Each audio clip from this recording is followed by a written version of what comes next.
Alors, explication de la pièce dans l'eau, là. Donc ça, c'est mon bol, parce que vous l'aviez reconnu, avec une pièce à l'intérieur, ou n'importe quel objet. Et, et l'œil qui essaie de regarder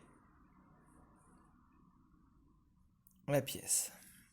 Alors, la pièce, elle émet de la lumière dans toutes les directions. Donc vraiment, là, là, là, là, tout partout. Et en particulier, vers mon œil. Le problème, c'est que...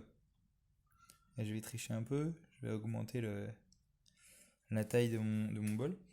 En particulier, le problème, c'est que le rayon qui part de la pièce pour arriver dans mon œil, ben, il est bloqué par la paroi du bol. Donc, on voit rien. Maintenant, si je ne bouge ni mon œil, ni la pièce, ni le bol, mais que je rajoute de l'eau, que se passe-t-il? Hop, là, j'ai versé de l'eau.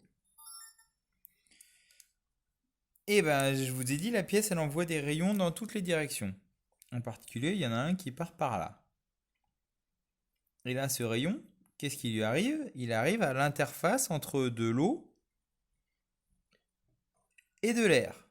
Donc, si je refais mes petits schémas là que vous avez très bien complétés la dernière fois, ici il y a la normale. L'eau, son indice c'est 1,33, l'air c'est 1.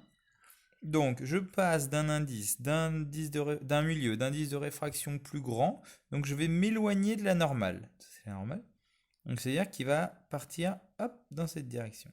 Et là, le rayon arrive bien dans mon œil. Donc c'est comme ça qu'on arrive à voir la pièce quand il y a de l'eau alors qu'on ne la voit pas quand il n'y a pas d'eau. Parce que les rayons qui sont émis par la pièce vont changer de direction de propagation à l'interface entre l'eau et l'air. En particulier celui-là, bah, il arrivera dans notre œil.